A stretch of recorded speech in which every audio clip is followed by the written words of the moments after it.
Ministerio Kedushá Santidad presenta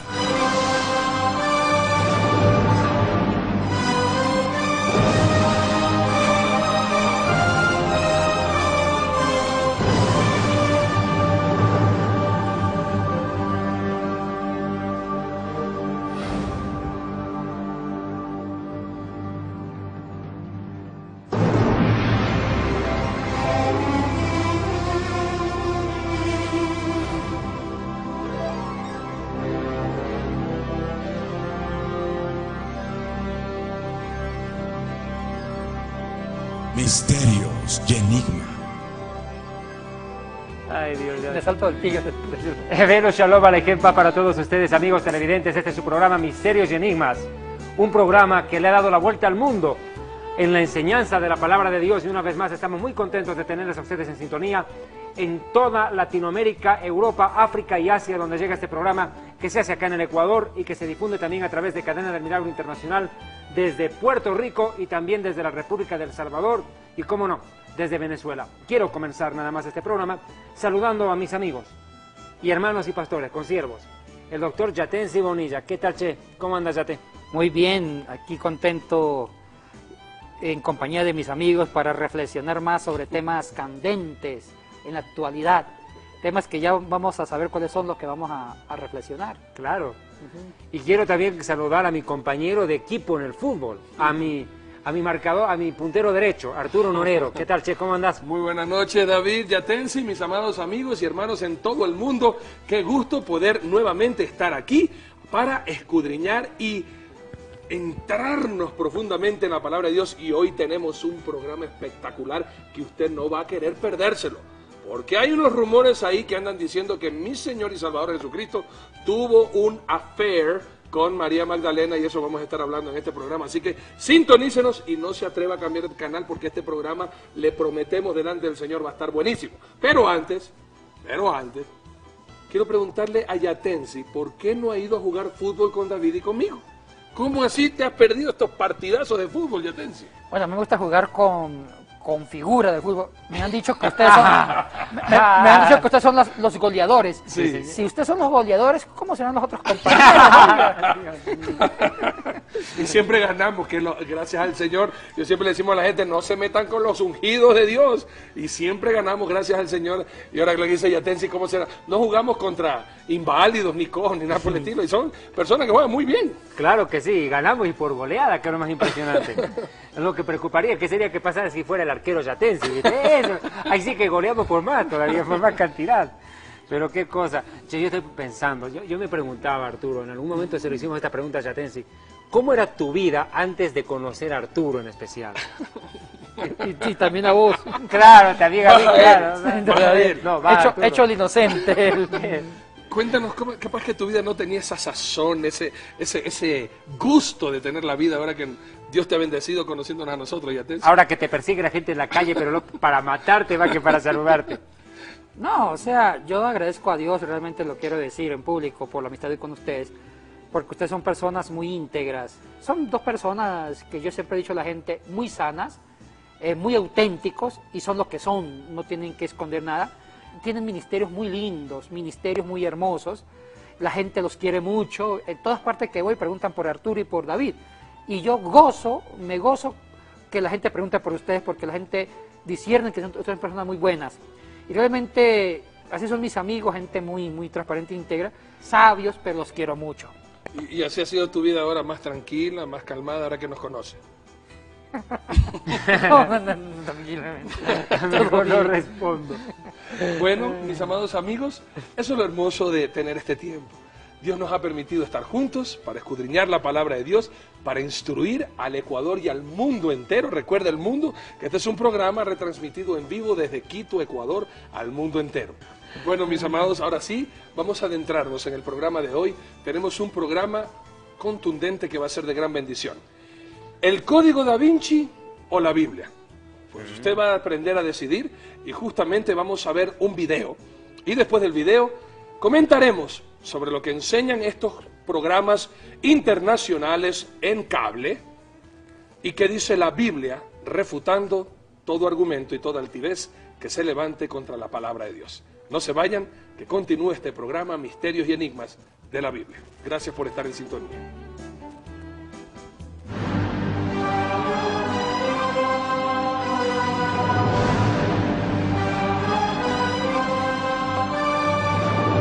Ni el Dr. Bock ni el Padre McBrien creen que Jesús fuera casado. Dicen que la evidencia más fuerte se encuentra en la Biblia.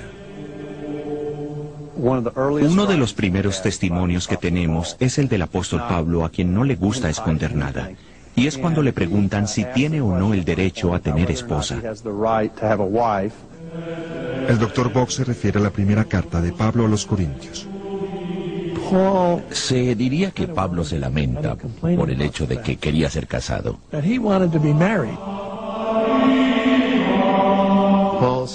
San Pablo dice, no tengo derecho a tener esposa como los hermanos de Jesús o como los otros apóstoles, incluyendo a Pedro. Si Jesús estuviera casado, él hubiera dicho, no tengo derecho a tener esposa como Jesús. No dice eso.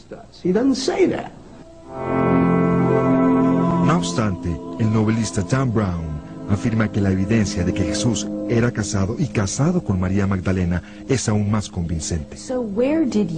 En su investigación, ¿en dónde encontró la información que lo llevó a creer que ella era en realidad la esposa de Jesús? En ese tiempo de la historia, si un hombre judío joven no era casado, se hubiera mencionado. Eso era prácticamente un pecado. Sin embargo, no hay mención de ese hecho. Dentro del judaísmo en el siglo I no era posible no ser casado. La norma era el matrimonio. Ni siquiera existía una palabra para soltero en su idioma. Margaret Starbird es la autora de varios libros en los cuales Dan Brown confió al escribir el Código da Vinci, pero ella no es erudita bíblica ni teóloga. Era obligación de un padre encontrarle esposa a su hijo antes de que el joven cumpliera 20 años. Entonces casi no se sabía de un hombre que no estuviera casado en el judaísmo. Pero la situación no es tan evidente como Starbird y Brown quisieran que creyéramos. Aunque sí hubiera sido poco usual que un judío fuera soltero, no era inaudito. Los llamados pergaminos del Mar Muerto, encontrados en estas cuevas en el desierto en las afueras de Jerusalén, lo dejan muy en claro. Esta era una comunidad completa de hombres judíos jóvenes que dedicaron su vida a Dios. Y los pergaminos parecen decirnos que todos eran solteros y célibes.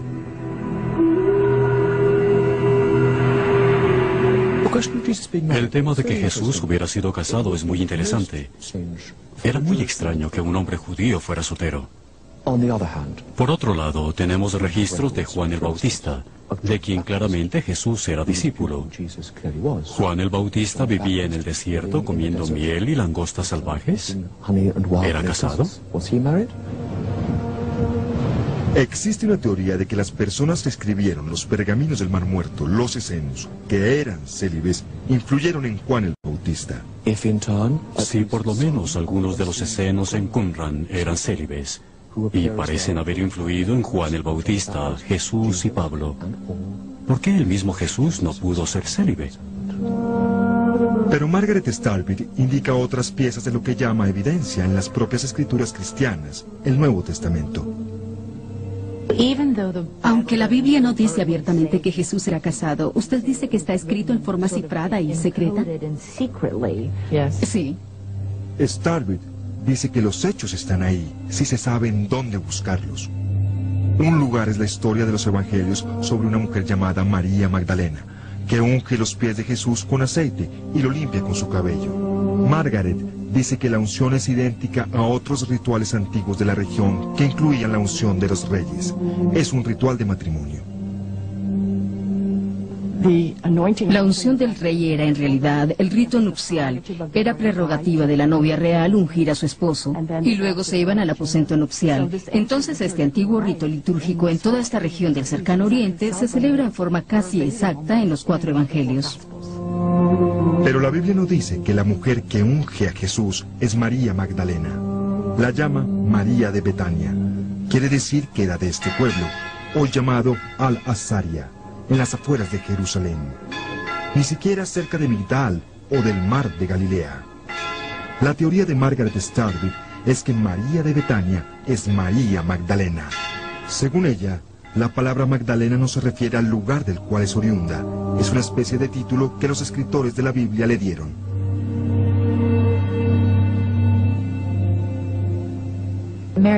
¿Usted dice que María de Betania es María Magdalena? La llaman María la Magdalena. ¿Por qué la llaman la Magdalena? Bueno, Magdala significa torre y también significa un lugar alto, un lugar elevado. Entonces quizá pudo ser un título como Catalina la Grande. La llaman la Grande o la Elevada al darle este epíteto. Es absolutamente claro, en mi opinión, que esta mujer no era de una población llamada Magdala. ¿Por qué es tan claro? La población llamada Magdala no existía con ese nombre en el tiempo de Jesús. Pero cuando investigamos esta afirmación, arqueólogos israelíes la contradijeron. Nos dijeron que el nombre de la población Migdal sí existía en el siglo I, cuando vivieron María y Jesús. No obstante, Margaret Starbit nos hizo otra observación que resultó fascinante.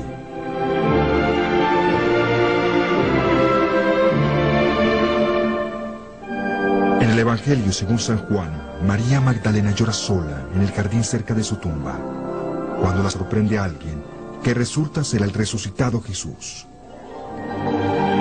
Ella lo llama y él le dice, no me toques, aparentemente porque todavía está en un estado entre la vida y la muerte. Ella quería abrazarlo y él le dijo, no me toques, aún no he ascendido a donde mi Padre, es decir, había entrado en una nueva forma de existencia.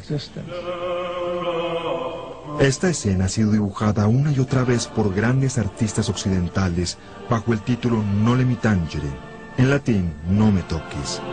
Pero las versiones más antiguas de los evangelios, escritas en griego, dicen algo un poco diferente. El griego en realidad dice no me estreches, que es un verbo mucho más íntimo. En otras palabras, ella lo abraza y él dice no me estreches. ¿Y esa clase de abrazo hubiera sido poco usual si no fuera entre un esposo y una esposa? Sí, porque tenían tabúes respecto a que una mujer tocara a un hombre que no fuera su esposo. Por eso era escandaloso. Pero Daryl Buck dice que esto no sugiere que Jesús y María fueran marido y mujer. Es un acto espontáneo de devoción, sin preocuparse por la opinión de los demás respecto a lo que ella hace. La mayoría de eruditos bíblicos con quienes hablamos está de acuerdo con el concepto de Daryl Buck. Pero hallamos uno que cree que la escena en el jardín podría indicar una relación íntima entre María Magdalena y Jesús. Ella no se acercó a tocarlo con los dedos diciendo, sí, eres real. Quería abrazarlo. Y no hay nada malo en eso. De hecho, si alguien llegara ahora y dijera, tenemos evidencia incontrovertible de que Jesús era casado, ¿adivinen con quién? Yo diría que la opción segura es María Magdalena. Si era casado, era obviamente... Tenía que ser ella. Con María Magdalena.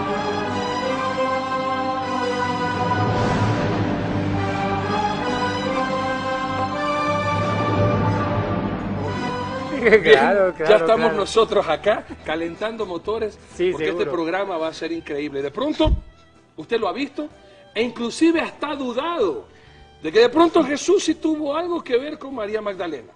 Y antes de escudriñar justamente y palabritas como el Santo Grial, la descendencia, todo eso vamos a estar escudriñando ahora. Pero primero vamos a ver en el contexto bíblico. Acuérdense que también hay muchos que piensan que un cuadro famoso de Leonardo da Vinci, y con Yatensi y con David vamos a estar hablando quién fue Leonardo, cuál fue su creencia, cuál fue su conducta, pero una de las obras maestras de Leonardo fueron las más célebres que se conocen en todo el mundo, fueron justamente la Mona Lisa, o la Gioconda también, y también, por supuesto, el cuadro de la Última Cena, donde muchos piensan que ese cuadro de la Última Cena es algo tomado de la Biblia y que está aquí en la Biblia, esa fotografía, y muchos creen que es algo sagrado. Pero vamos a entrar en el contexto y primeramente permítanme instruir a toda la nación, mis amados hermanos, conociendo quién fue María Magdalena. Pues, amados hermanos, María Magdalena podemos ver, la primera vez que se la nombra, en el libro de Lucas capítulo 8, versículos del 1 al 3, mujeres que aportaban económicamente para el ministerio de Jesús.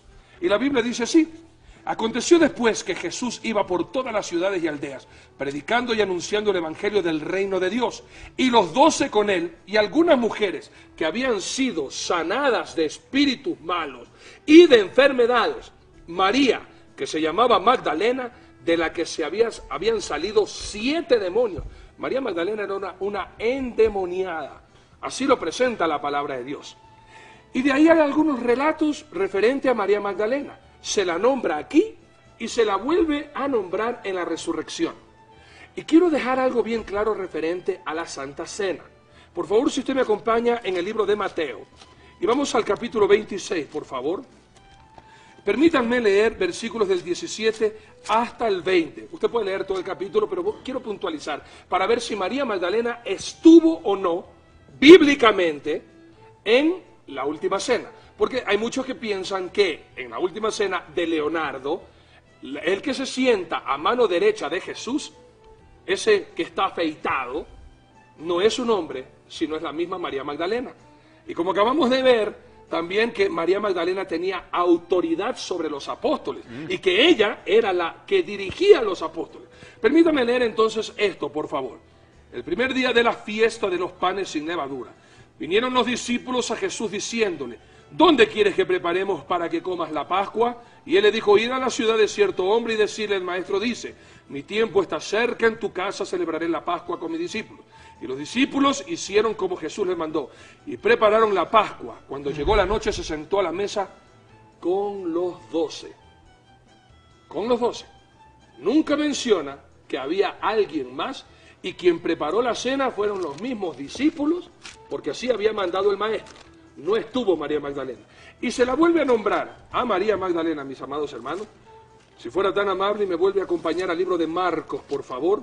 Y vamos a ver en el capítulo 16, versículo 9 al 11, dice así: habiendo pues resucitado Jesús por la mañana, el primer día de la semana, apareció primeramente a María Magdalena, de quien había echado 7 demonios. Yendo ella, lo hizo saber a los que habían estado con él, que estaban tristes y llorando. Ellos, cuando oyeron que vivía y que habían sido vistos por ella, no lo creyeron. Pues bien, en esta primera parte vamos a centrar bien lo que acabamos de ver en este video de un reconocido programa internacional que a veces presenta programas bíblicos muy buenos, pero a veces quiere contradecirlo todo con esta presentación que acabamos de ver. Yatensi David. Primeramente quisiera entrar en este contexto. Yatensi, tú viste el video que acabamos de presentar. María Magdalena, ¿será que de acuerdo a este video tenía jerarquía sobre los otros 12 apóstoles? Bueno, mire, Arturo, todo esta confusión o este dicho de que María Magdalena era como la amante o la novia o la amiga secreta de Jesús, siempre ha sido un tema que se ha discutido durante varios siglos. No es un tema nuevo. Pero el tema fue resucitado con mucha violencia, con mucha fuerza, a través de esta famosa obra que se llama El Código Da Vinci, que es precisamente lo que vamos a hablar en este programa, sobre el Código Da Vinci, si este libro es original o dice la verdad. Ahora, permíteme dar unos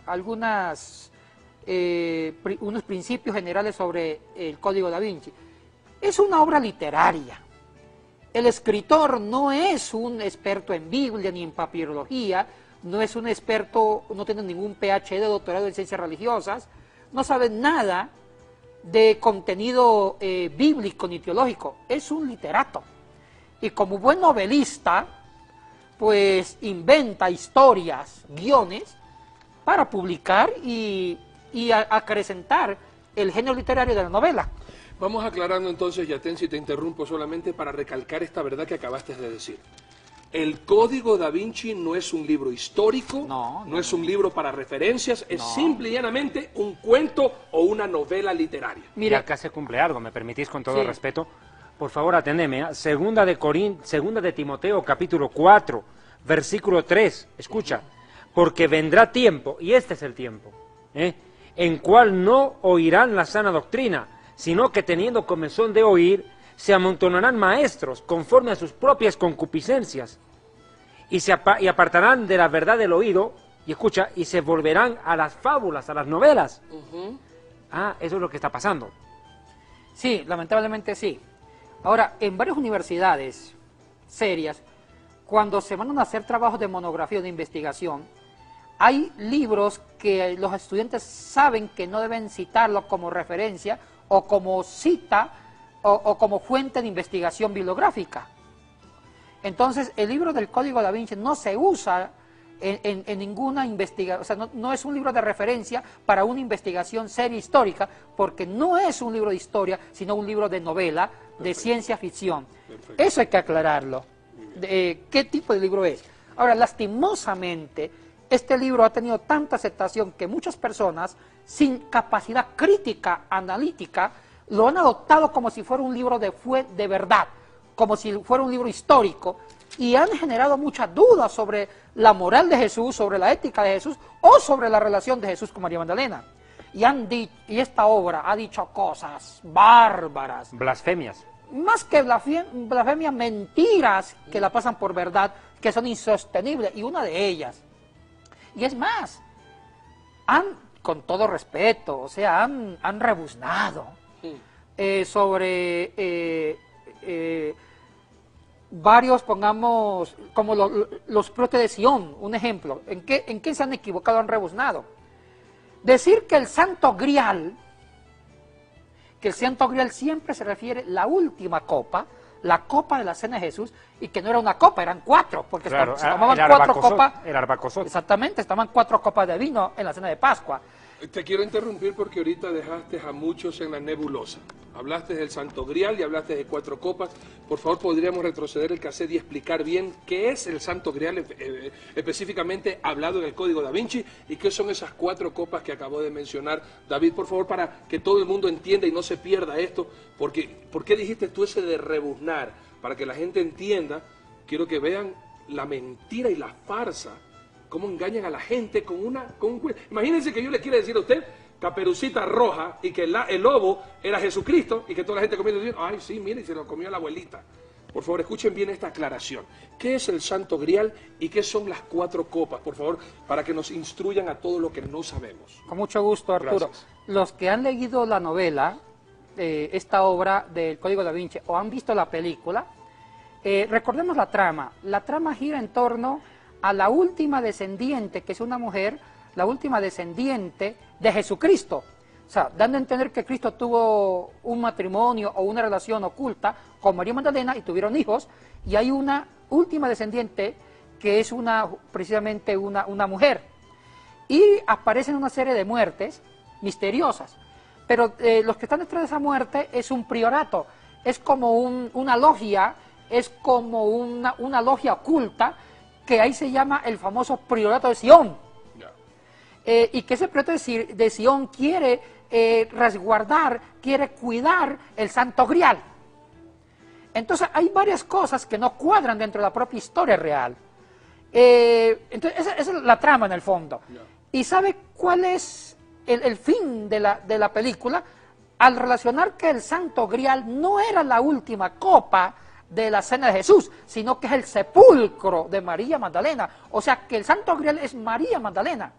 Y toman una pintura de Da Vinci, una pintura sobre la última cena, donde en esa pintura el espacio que hay entre Jesucristo y María Magdalena, que es como el discípulo anónimo, que no tiene no tiene un rostro ni hombre ni mujer, pero apunta que es una mujer, el espacio que hay entre Jesús y María Magdalena es como una forma de copa.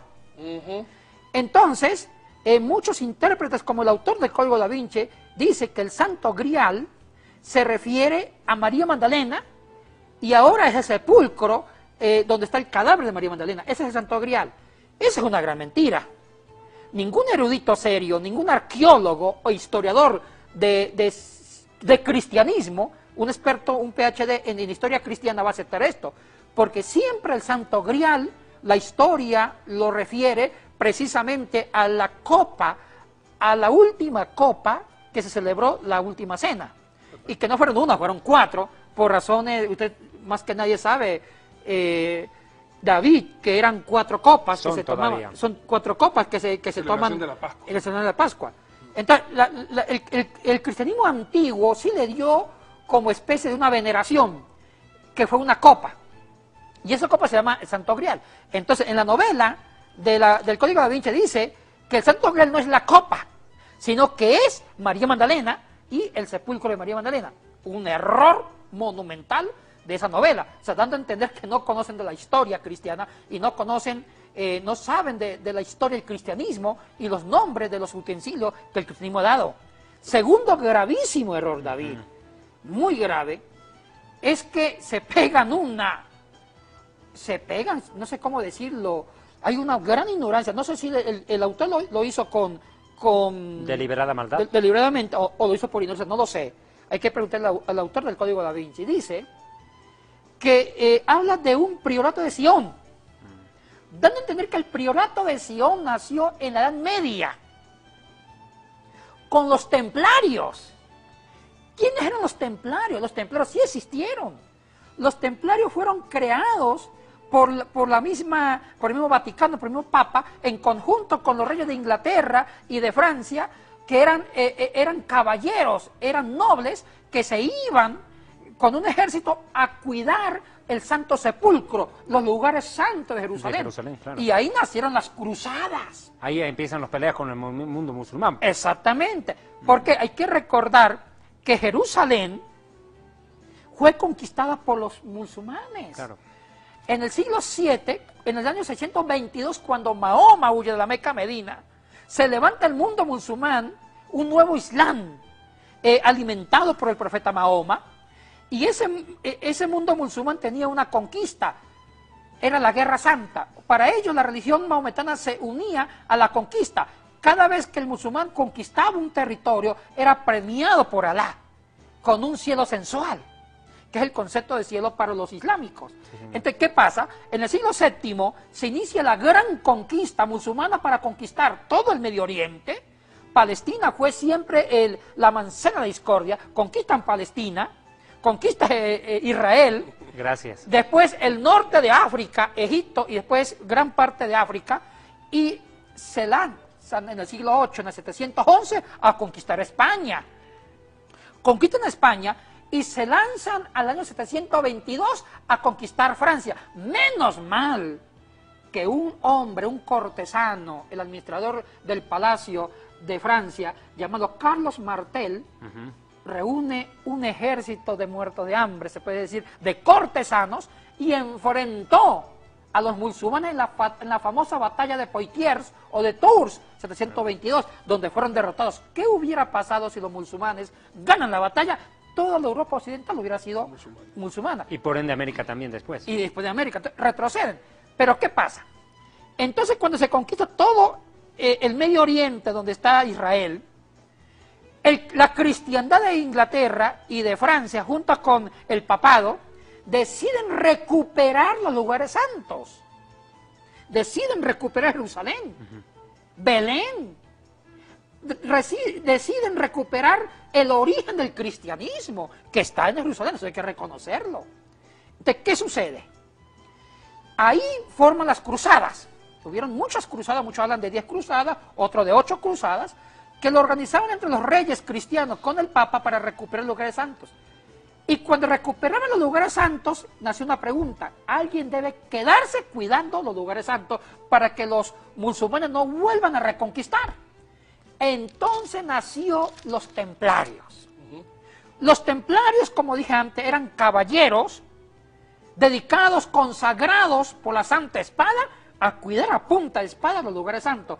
No eran sacerdotes, no, eran nobles casados que se consagraron a Dios para cuidar los lugares santos a punta de espada. Y si tenían que combatir a los musulmanes creando guerras, lo hacían. ¿Y en la obra de Código Da Vinci? Ahí está el problema, está la confusión. El Código Da Vinci da a entender que en ese tiempo del medioevo, siglo XII, siglo XIII, siglo XIV, los templarios fundaron una secta como una logia llamada el Priorato de Sion, que el Priorato de Sion, fundado por los templarios, se encargaban de cuidar los lugares santos y a cuidar el Santo Grial, que para la novela del Código Da Vinci es María Magdalena y ahorita era el sepulcro de María Magdalena. Y eso es falso, Arturo y David. Porque el priorato de Sion, y escuchen bien, sí existe, pero fue creado recién en el siglo XX. Es de un trasfondo católico. Fue creado en el siglo XX. O sea que el priorato de Sion no tiene nada que ver en el siglo XII, ni XIII, ni XIV. Lo que sí es real son los templarios, pero el priorato de Sion son modernos. O sea que aquí hay otra mentira, entre comillas, que mezcla, pero también entendamos que no es un libro de historia.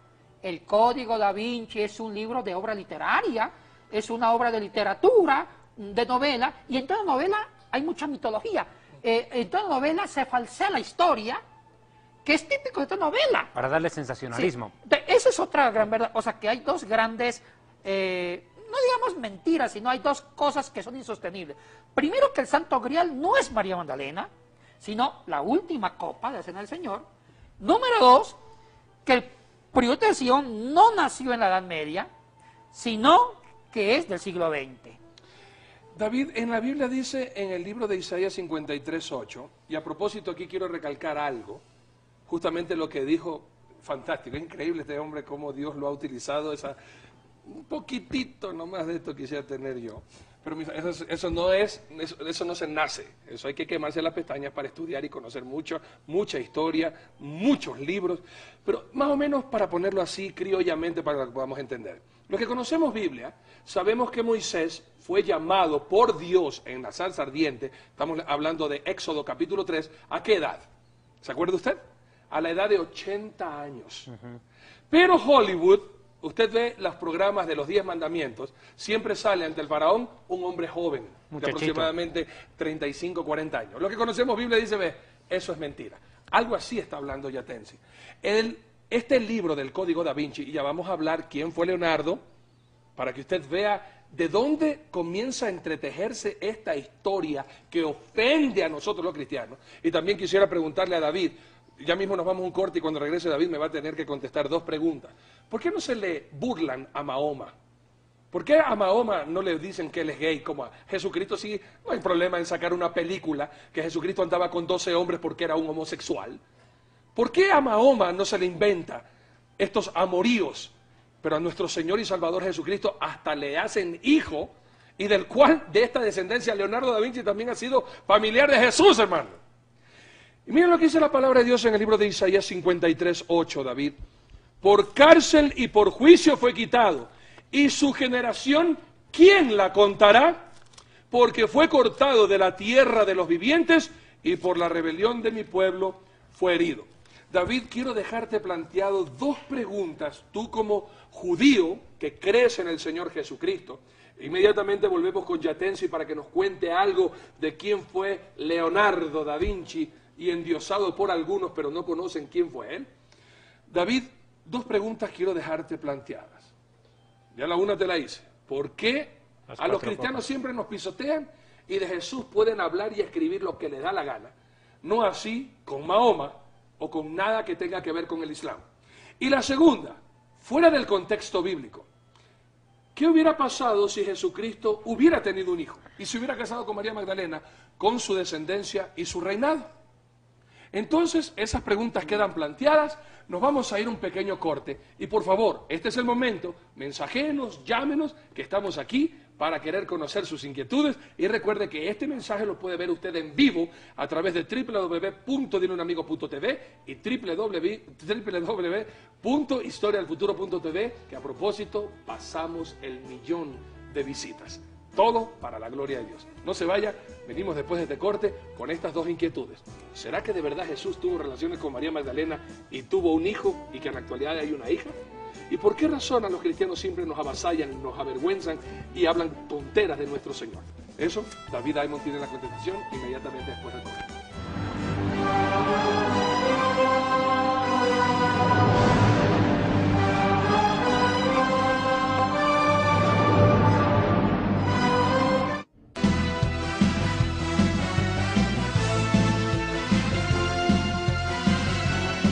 Ministerio Evangelístico Internacional Kedushá, Santidad, presenta Jerusalén y la Tierra Prometida, el plan de Dios para Israel y el fin de los tiempos en Historia del Futuro.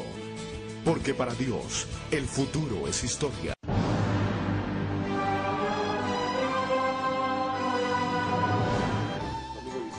Me has dejado pensando con las 3 preguntas que formulaste, porque yo diría que la primera de hace un momento no la puedo dejar sin respuesta. ¿Cuál fue? ¿Cuáles son las 4 copas? Es verdad. Bien, Es verdad. nosotros los judíos cuando celebramos el Seder Pesaj, el servicio de la Pascua, hasta el día de hoy, utilizamos 4 copas de vino. Y cada copa de vino tiene un significado contundente en la palabra. Esto tiene una base en Éxodo 6, 6, 8. Si nosotros vamos a Shemot, al libro de Éxodo, capítulo 6, versos 6 al 8, el Eterno habla con Moshe Rabenu, con nuestro rabino Moisés, y le hace una promesa de rescatar a la nación de Israel de su esclavitud en Egipto. Pero si tú miras en Éxodo 6, 6 al 8, vas a ver que hay 4 promesas dentro de esos 2 versículos. Yo te voy a detener cuando tengan que ser preciso. Por favor, lee. Ok. Por tanto dirás a los hijos de Israel, yo soy Jehová, y yo os sacaré de debajo de las tareas pesadas de Egipto. Y os libraré. Sí, hasta allá está Egipto. Y os libraré de su servidumbre, y os redimiré con brazo extendido y con juicios grandes. Hasta ahí. Mira, acá hay ya 2 promesas. Yo os sacaré de debajo de vuestras tareas pesadas de Egipto. Primera copa de vino. Okay. Segunda copa, y os libraré de vuestra servidumbre y os redimiré con brazo extendido. Segunda copa. Tercera copa, verso 7. Y os tomaré por mi pueblo y seré vuestro Dios, y vosotros sabréis que yo soy Jehová, vuestro Dios, que os sacó debajo de las tareas pesadas de Egipto. Y aquí viene la 4ª copa de vino. 8.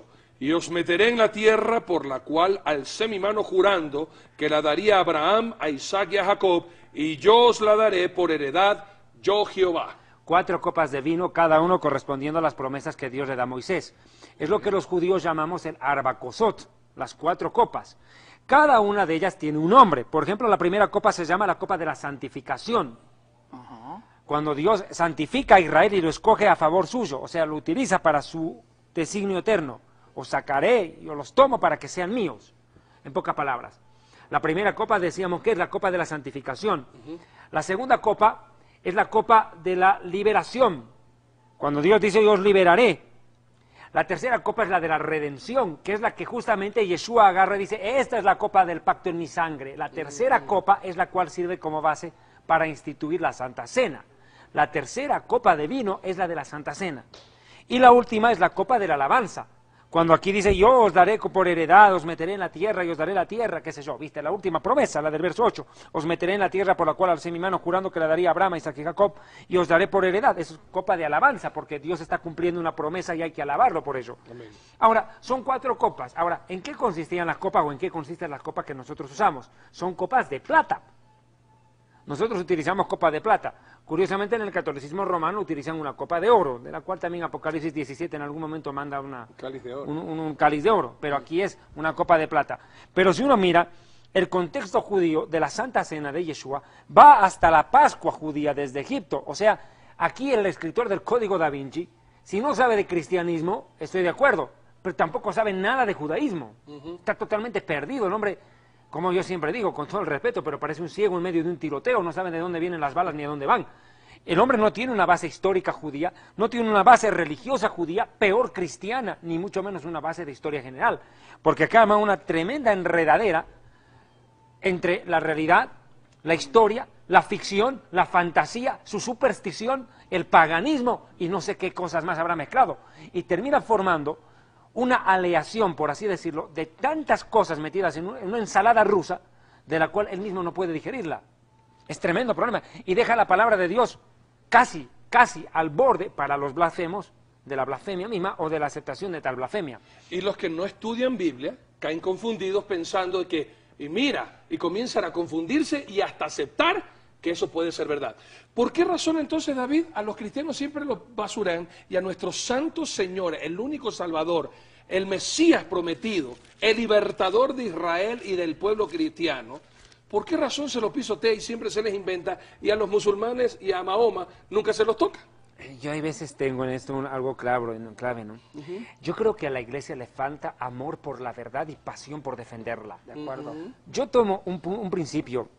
La palabra de Dios es apologética pura.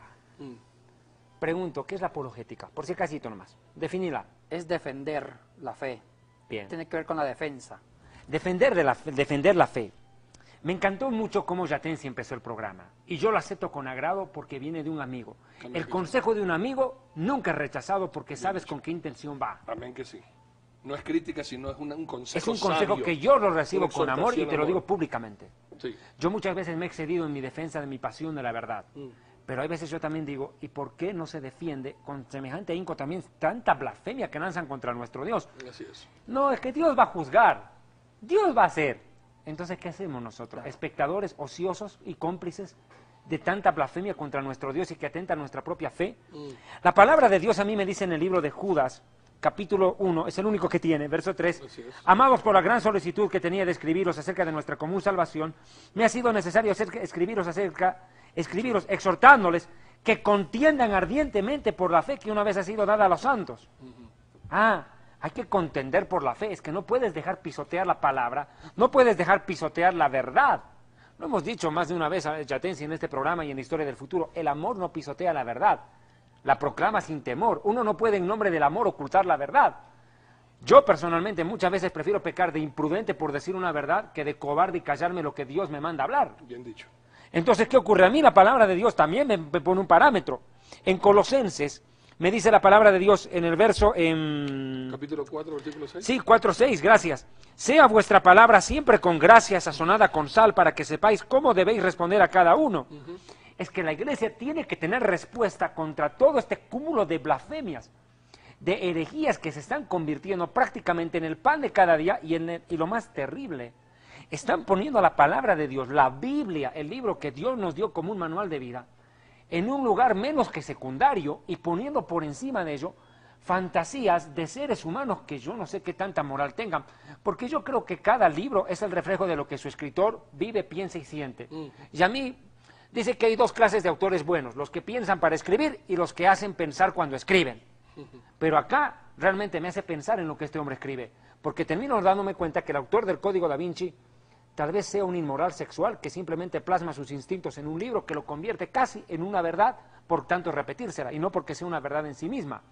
Y vos me hiciste una tercera pregunta, ¿qué fue? ¿Por qué pasaría si Jesucristo hubiera tenido un hijo? Ay, hermano, ahí sí estamos... Y no es que estamos cuestionando, sino que estamos hablando bíblicamente, porque eso es un imposible. Mismo que la Biblia dice que él no tuvo hijos, por eso les hice leer Isaías 53:8, pero además nuestro Señor Jesucristo, hermanos, lo que quieren, no es que solamente dice que se casó con María Magdalena, sino que tuvo algo oculto, como que mi Señor Jesucristo fue el hipócrita mentiroso y practicante de pecado, que de pronto muchos podrían conocer en algunos religiosos que oculto pueden tener doble vida, oculto pueden vivir en adulterio, oculto pueden tener hijos regados, cuando se les prohíbe inclusive ese acto. Pero mis amados hermanos, mi Señor Jesucristo, que es santo, es Dios y que nunca pecó, veamos también el contexto bíblico e histórico judaico, porque Jesucristo fue judío. ¿Qué hubiera pasado si hubiera tenido un hijo? Creaba un verdadero problema en su mesianismo, porque de acuerdo al verso 8 dice que por cárcel y por juicio fue quitado. Jesús fue a la cárcel, fue un juicio y fue quitado, finalmente muerto. Y mira la pregunta de Isaías, ¿y su generación quién la contará? O sea que no dejó generación, no dejó descendencia. La pregunta es sencilla, pues. Si Yeshua antes de morir dejó descendencia y él es el rey de los judíos, ¿por qué su hijo no asumió el trono? Eso es verdad. ¿Por qué no gobernó Israel la descendencia de Jesús? Increíble, ¿verdad? Es que hay que ser honesto. La dinastía de David termina en el Mesías. El Mesías es el último rey de Israel desde la descendencia de David y es el Mesías que gobernará eternamente y para siempre. Amén. Él no necesitaba dejar descendientes para seguir reinando, porque él sabía que resucitaría.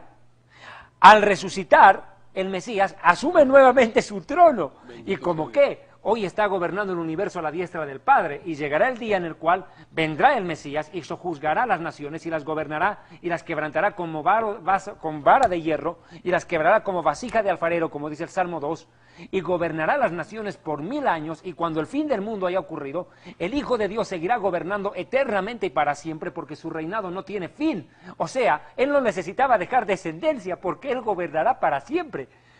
¿Te das cuenta? Pone en contexto aún la dinastía del rey David. Aquí yo creo que, con mucho respeto, me gustó la palabra que dijiste, rebuznamiento, ¿no? Yo creo, este momento, que si el rey David se levantara de su tumba, lo agarra a palos al autor del Código Da Vinci. ¿Por qué? Porque mancha aún la realeza de Israel, mancha la realeza del rey David, y pone en tela de juicio el gobierno universal de Dios por medio del Mesías. Y ahora voy a otro punto. Desde el punto de vista del reinado. Pero, Yatensi, el Mesías hace una pregunta. ¿Y quién de ustedes me culpa a mí de pecado? Les dice. A los fariseos. El que, a ver, venga. O cuando están para apedrear a la adúltera, dice, el que esté libre de pecado lance la primera piedra. Jesús hubiera sido el primero en lanzarla. Pero no lo hizo porque eligió perdonar. Pero aquí hay un punto. Si Yeshua llevó una vida inmoral, entonces caemos en la apreciación equivocada de sostener lo siguiente. Mire, aquí yo tengo un problema con mis amigos católicos. ¿Cómo pueden creer semejante blasfemia acerca del ser que ustedes aman y adoran? ¡Qué terrible! Mira, si Jesús tuvo relaciones sexuales con María Magdalena, debería estar escrito en la Biblia. Porque el Mesías mismo dijo, no hay nada oculto que no sea manifiesto. Y qué pena, entonces, Jesús sería un hipócrita queriendo sacarle paja de ojo ajeno al fariseo hipócrita teniendo una viga en el mismo en el propio. Es ridículo. La Biblia debería sostener el matrimonio de Jesús. La Biblia dice que Pedro era casado, hasta suegra tuvo el hombre. Mira, ¿tuvo suegra o no tuvo suegra? Claro, ¿qué piensan? No, que sí, tuvo suegra. Claro. ¿Y sabe por qué Pedro negó a Jesús? Porque Jesús le curó la suegra. Viste, terrible. Casi como venganza. Para que vean que no soy solo yo el que ataca a la suegra. Él me instiga. Pero ve, aquí yo tengo también una pregunta. Pero para un cachito. Sí. Déjame salir de este enredito, ¿te parece? Bien. Entonces, ¿dónde está el matrimonio de Jesús escrito en la Biblia? Claro. 2. Si ese matrimonio no fue real, entonces él fue un conviviente, entonces Jesucristo fue un fornicario, un hombre que tenía un libertinaje sexual, que se acostaba, entonces si se acostó con la Magdalena, ¿por qué no se acostó con otra más? Con Marta y María, como hay una película que también ponen a Jesús, que con Marta y María también fueron mujeres de Jesús y que están enamoradas de las dos. Entonces, imagínate tú, ¿dónde ponemos la moral del Salvador del mundo? Así es. Entonces, ¿cómo puede Él salvarnos habiendo sido un pecador como cualquier mortal? Así, esa es la imagen que quieren dar de Jesús, que no es santo, no es Dios, sino un pecador mortal. Uno más del montón. Así es. Uno que no estaba en la condición de salvar al mundo porque era tan pecador como que, y que hubiera necesitado Jesús hubiera necesitado un Salvador para salvarse. Así es. Y aquí está otro punto más en discordia. ¿Dónde está en la Biblia que Jesús hubiera tenido descendencia? Muéstrenme un solo versículo para creer. Ninguna parte. Si yo creo que la Biblia es la palabra de Dios, Amén. Para mí es suficiente lo que la palabra revela, porque la palabra es la verdad. Y la verdad nos hace libres. No. Pero realmente qué tremendo problema, ¿no? Claro, y también lo que nos ha enseñado con Yatensi y David, y aquí hemos estado en este programa, hermanos, porque creemos en la Biblia y hemos estudiado hasta la saciedad, los años, las copias, hemos estado estudiando. No vamos a dejar esta fuente de vida para creer a un pobre señor que quiso hacerse, y de hecho se hizo recontra que podrido en plata, por escribir una blasfemia contra Jesús, pues. Y esto le da, oiga, hermano, y en esto Yatensi y David, de verdad que a mí me remordía el hígado. Cristianos que fueron a ver la película para ver qué de verdad hay. O sea, no les bastó saber que eso era una blasfemia contra nuestro Dios, sino que mismos cristianos fueron al cine a sentarse y a pagar para ver esa basura. No, y lo peor de todo es que muchos salieron convencidos. O con la duda. Yatensi, por eso es importante, y déjame tomar de nuevo la exhortación como empezáramos este programa. Mi amado Yatensi, 2 preguntas puntuales. ¿Será posible que en el tiempo de Jesús, en el lugar donde estaba Jesús, en el lugar, no estamos hablando de Efesios, no estamos hablando en otras culturas donde a la mujer se la endiosaba y se la adoraba y le daba autoridad. Estamos hablando aquí en Jerusalén, en Judea, en Samaria, en Galilea. ¿Será posible que una mujer haya podido tener autoridad sobre los hombres? Como supuestamente esta novela, este cuento quiere dar a conocer de que María Magdalena era la jefa de los 12 apóstoles y que les decía a Pedro, oiga, usted que conoce Biblia, sabe cómo es Pedro, usted va a pensar que María Magdalena le va a decir a Pedro cómo lavar los platos o cómo preparar la Pascua. Podría ser que ella, bíblicamente, por el griego que tú lo manejas con excelencia, el arameo y el hebreo que tú lo conoces hasta la saciedad, que una mujer en el tiempo de Jesús, en la cultura judaica, haya podido tener y ejercer autoridad sobre los otros 12 apóstoles. Y la segunda parte, ¿quién fue Leonardo da Vinci para que este escritor se haya inspirado en decir el código secreto de Da Vinci? Yatensi, por favor. Bueno, en la primera pregunta es bastante difícil que una mujer fuera la jefa de un rabino. Porque también hay que entender que en el trasfondo judío había un buen machismo. La mujer no tenía muchos privilegios que sí lo tenía el hombre. Un rabino, un maestro tenía como jefe, ya sea el Sanedrín. El Sanedrín era el concilio de los 70 ancianos que dirigía a los escribas, a los doctores y a los maestros. O sea, los maestros autorizados, los rabinos, tenían una autoridad que era el Sanedrín, presidido por el sumo sacerdote. No es histórico, no es real que una mujer sea la jefa de un rabino, de un escriba, de un doctor, porque Cristo era un doctor, Él era un maestro. Entonces, esto no es probable. Y que le enseñara a los hombres, porque vimos en el video que ella se sienta y todos los hombres, y ella es una maestra. ¿Cabe ese término? Ahora, como vimos en el video. No, la historia y muchos manuscritos antiguos no le dan el estatus de maestra a María Magdalena, sino que María Magdalena simplemente es una figura que fue redimida por Jesucristo. O sea, ¿cuál es la figura o el concepto de María Magdalena según la Biblia, según los evangelios? El concepto es que María Magdalena fue una oveja redimida por Cristo. Sí. Fue una mujer, como todos los seres humanos, que pecó, y Cristo con su corazón de misericordia la perdonó, la restauró y le dio esperanza de vida. Esa es la figura de María Magdalena, y la relación de María Magdalena con Jesús es una relación del Mesías que redime, que restaura, que ayuda, que le da esperanza a esta mujer que en unos pasajes da a entender que vivía en un profundo pecado. Y esa es la relación. Ahora, Jesús siempre intimó con las personas en un sentido sano. Jesús intimó con hombres, con Pedro, con Juan. Él siempre intimó, pero su intimidad era una intimidad para redimir, para salvar, no para otras cosas. También supo intimar sanamente con mujeres. Él fue amigo de Marta y María, fue amigo de María Magdalena, pero eso no significa que porque haya sido amigo haya hecho cosas indebidas. Él intimó con las personas, con el leproso, con el ciego, con niños, con hombres, con mujeres, pero su intimidad, su relación afectiva, afectuosa, era una relación salvífica, redentora, porque también dar un abrazo, sonreírle, abrazarlo, decir tú vales mucho para mí, es una expresión salvadora. Muchas personas necesitan expresiones así, porque transmitir en un abrazo un cariño, amor, es una forma de decir tú me importas mucho. O sea, Jesús era un pastor. Era un restaurador de almas y era un psicólogo, y él usó la intimidad, usó el abrazo, usó el gesto cariñoso hacia la mujer, y él era un caballero. Hacia el hombre, y no era homosexual, pero él también fue muy afectivo con los hombres, pero en un sentido sano y puro, y su afecto era siempre salvador y redentor.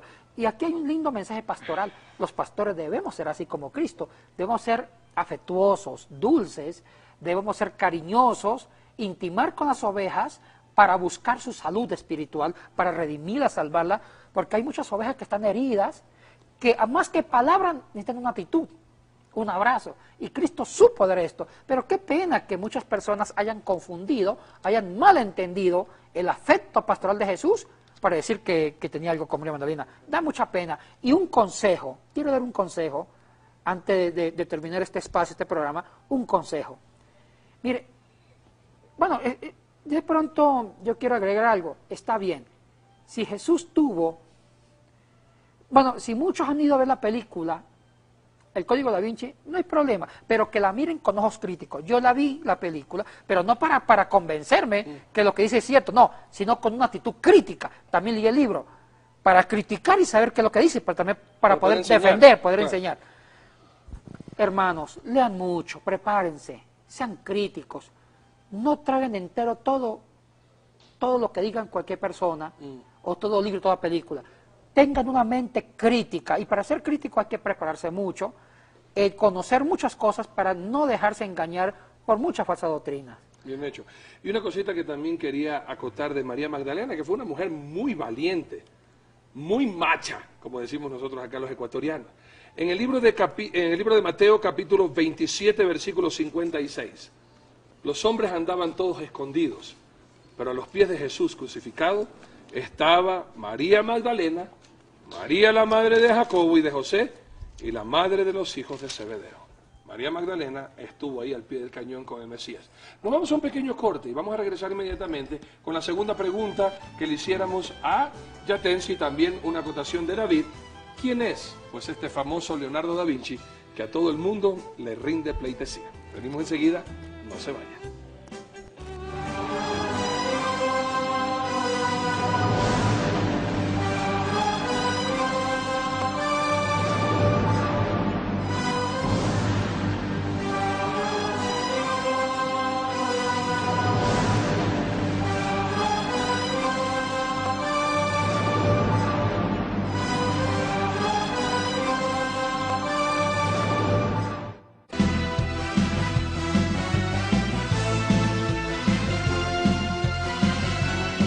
Ministerio Evangelístico Internacional Kedushá, Santidad, presenta Jerusalén y la Tierra Prometida, el plan de Dios para Israel y el fin de los tiempos en Historia del Futuro. Porque para Dios, el futuro es historia.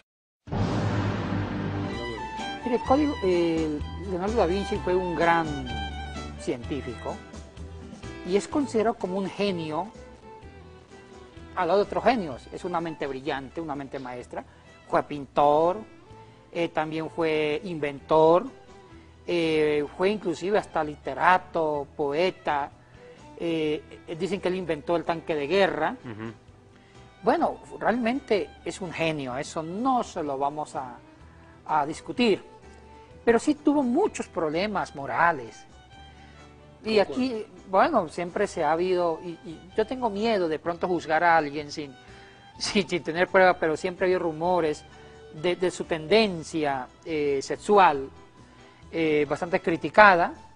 También fue un hombre que se le considera como un poco ateo, crítico contra el puro cristianismo.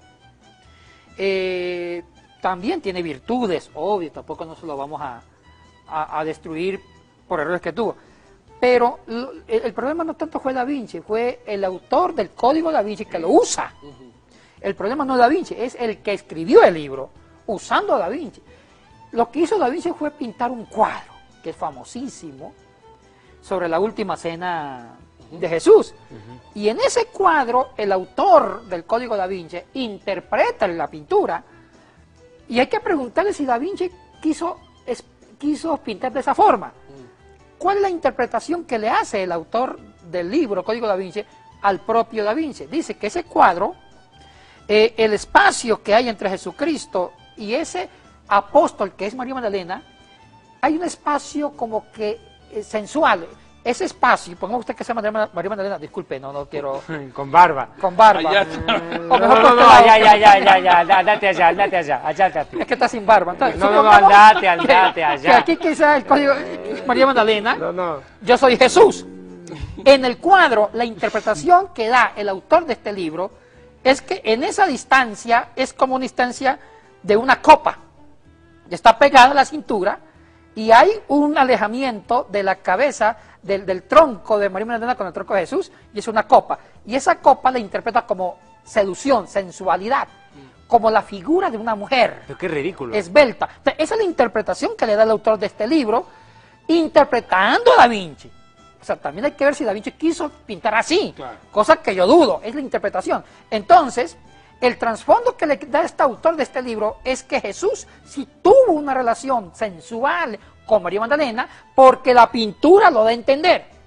Cosas que Da Vinci nunca dijo nada sobre la pintura, qué quiso pintar y qué quiso comunicar. A veces los pintores pintan algo, pero nunca dice qué quisieron pintar o qué quisieron comunicar, sino que el que lee la pintura interpreta. Entonces, este hombre lo interpretó de esta forma. Y nada Entonces, de eso es bíblico, no, nada de eso es sustentado y tampoco ni en la está, historia, ni nada. no, para nada. Tenemos que defender el cristianismo. Yo creo que tenemos que ser apologistas, defensores de la fe, que es el regalo más grande que Dios nos ha dado. Y la inmundicia del intérprete al código, al libro, a la pintura de Da Vinci, está plasmada ahí. Es inmundicia. Yo entiendo que una mente corrompida es capaz de plasmar y plantear lo que está escrito ahí. Y una mente que desconoce la Biblia puede confundirse o creer tal blasfemia y mentira. El mensaje es sencillo. Crea lo que está escrito en la palabra de Dios. La Biblia es lo suficientemente científica para demostrar y probar su veracidad y sobrenaturalidad y su poder para cambiar la vida del ser humano, porque la Biblia no es un libro más. Amigos televidentes, nos vamos cerrando el programa. Yatense, ha sido un gustazo verte. El siguiente programa va a ser bueno. Hablaremos acerca del origen y la formación del papado. Un programa que usted no se lo puede perder. ¿O qué decís vos? Claro. ¿Por qué razón Pedro no pudo ser el primer papa? Eso el próximo domingo está bueno. Porque tuvo suegra y hoy en día los papas no la tienen. ¿Qué más? Un gustazo, Yate. Mire, un gusto estar con ustedes. No, yo canté un chiste, pero no. No, antes de que lo peguen las suegras. Queda el chiste para la próxima semana. Que Dios les bendiga, tengan un increíble comienzo de semana y que Dios guarde su entrada y su salida. Bendiciones. Permítanme, por favor, hacer uso de unos minutos más de este su programa Historia del Futuro, porque para Dios el futuro es historia. Deseo hacerles conocer de la manera más respetuosa dos anuncios importantes. El libro Historia del Futuro ya está a su disposición en su nueva presentación. Ustedes pueden adquirirlo en su país de origen haciendo un depósito a la cuenta que aparece en pantalla en este momento y nosotros se lo haremos llegar inmediatamente. Segundo anuncio. El programa Historia del Futuro ha tenido una gran acogida y es por eso que quiero agradecerles infinitamente, porque no solamente en Puerto Rico, en la Unión Americana, Guatemala, Centroamérica, han estado nuestros televidentes escribiéndonos en estos meses, sino de lugares tan lejanos en Asia, África y Europa, que están sintonizando este su programa Historia del Futuro, que se difunde por este medio de comunicación, la Cadena del Milagro Internacional, dirigida por nuestro amado consiervo Gille Ávila. Pero, como ustedes entenderán, para poder seguir pagando y sufragar los gastos de producción y de difusión del mismo, necesitamos su cooperación. Si Dios pone en su corazón cooperarnos, por favor, no lo dude, no piense dos veces. Necesitamos de su ayuda urgentemente para poder seguir cancelando los costos que obviamente demandan la difusión de este programa televisivo que tanto interés ha despertado en el mundo entero, porque debido a las enseñanzas escatológicas, la gente está despertando, la iglesia está despertando, preparándose en santidad, porque Yeshua viene pronto. Amados hermanos, ustedes pueden hacerlo depositando a la cuenta que tienen en pantalla. Muchísimas gracias de verdad por todo su apoyo, por todo su cariño, y si el Eterno lo permite, muy pronto estaremos con ustedes en Puerto Rico. Muchas gracias.